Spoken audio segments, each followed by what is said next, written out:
again. We had the privilege to meet each other with the federal president in my former capacity as the Minister for Europe. Welcome. Good to see you.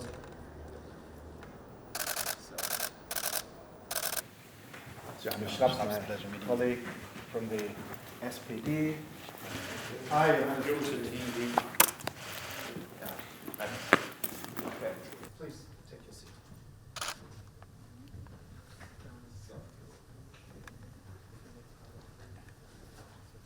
Mr. Chairman, dear colleagues, I'm very glad to see you and to be here because I think there are many things and questions that today we're interested to discuss, and I hope today we will have open and constructive discussion, and we have some new factor in our relations with the European Union, and that factor is the monitoring mission of the European Union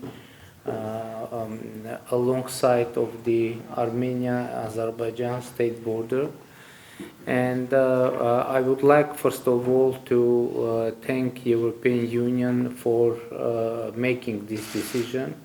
The decision was made initially. It was outcome of quadrilateral meeting in Prague when short-term mission arranged, and after that we requested for long-term mission, and we are thankful to European Union for making such decision. In general, the situation in our country continues to be tense because of, first of all, the continuing blockade of Lachin corridor by Azerbaijan. And there is an unfortunate fact that despite the decision of International Court of Justice, Azerbaijan hasn't opened the Lachin corridor so far. And I would like to invite your attention that that decision of ICJ is legally binding, and that's obligatory to deliver decisions, and it is the situation I think that internationally should be discussed, because I think that's unacceptable. Leave without reaction the decision of International Court of Justice, especially when the humanitarian crisis in Nagorno-Karabakh is continuing, and the international reaction I think is needed. We had, by the way, what is very important in this context, it is already more than 80 days that Lachin corridor is closed, and during those days Azerbaijan insisted that Lachin corridor isn't closed and that's open, and the decision of International Court of Justice is very important for clarifying this question and issue, because court stated that Lachin corridor is closed and should be open. And I think, during my visit, I heard some ideas supporting the initial idea to send international monitoring mission or fact-finding mission to the Nagorno-Karabakh and Lachin corridor to observe the humanitarian situation and to see what's going on there, because it is a crisis that could bring to the irreversible consequences, and it can transform into the humanitarian catastrophe. So I think we together should work on that, not to allow the situation go out from the control. The most important question, why Azerbaijan is doing that? We are sure purpose of Azerbaijan to exercise ethnic cleansing in Nagorno-Karabakh, to cleanse Armenians from Nagorno-Karabakh. And I think the recent statement of the President Aliyev of Azerbaijan proves that, because Aliyev said that Lachin corridor is open for those Armenians who want to leave Karabakh, which I think automatically means that Lachin corridor is closed for those Armenians who live in Nagorno-Karabakh and who want to live there. So that is the core essence of the activities of Azerbaijan, and there are concerns that it is just beginning of the further escalation of situation in Nagorno-Karabakh, and maybe alongside of the Armenian-Azerbaijani border, because Azerbaijan is continuing to express aggressive ideas, aggressive rhetorics. And you know that last September Azerbaijan started large-scale aggression against Armenia, occupying more than 90 square kilometers territories, sovereign territories of Armenia. But from the other side, in the Prague, we reached to an agreement that Armenia and Azerbaijan recognizes each other territorial integrity and sovereignty on the basis of the Almaty Declaration of 1991, which means that the administrative borders between the Soviet republics became state borders due to Declaration of Almaty, which was about the establishment of Commonwealth.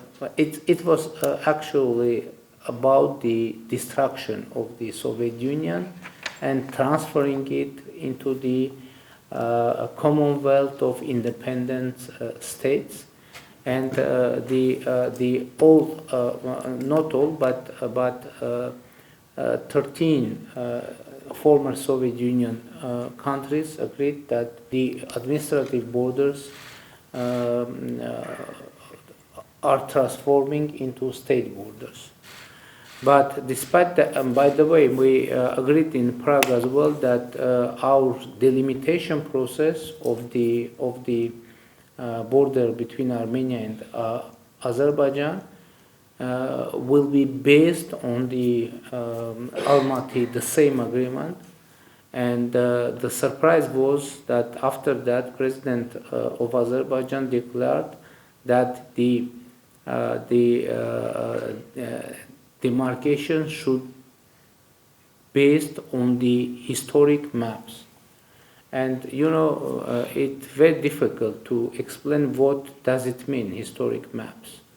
And maybe the new initiative of Azerbaijani president maybe is able to clarify the situation, because recently we saw the introduction of the initiative of so-called Western Azerbaijan, and the main content of that initiative is that the whole territory of Republic of Armenia belongs to Azerbaijan, and capital of Armenia is an Azerbaijani city, etc., etc. So our assessment is that all those things, the blockade of Lachin corridor, the initiative of so-called Western Azerbaijan are preparations for large-scale aggression against Armenia. And by the way, I would like to invite your attention to another very important situation. Yesterday we had a discussion in the German Council of Foreign Relations, and there some of our colleagues there were using the word of so-called Zangezur corridor, and I asked our colleagues to be careful, because sometimes the same word can have different meaning in different regions, in different political and geopolitical circumstances. Usually in Europe, saying corridor, people understand the roads that are operating more quickly, providing transport services with the better quality, etc., etc.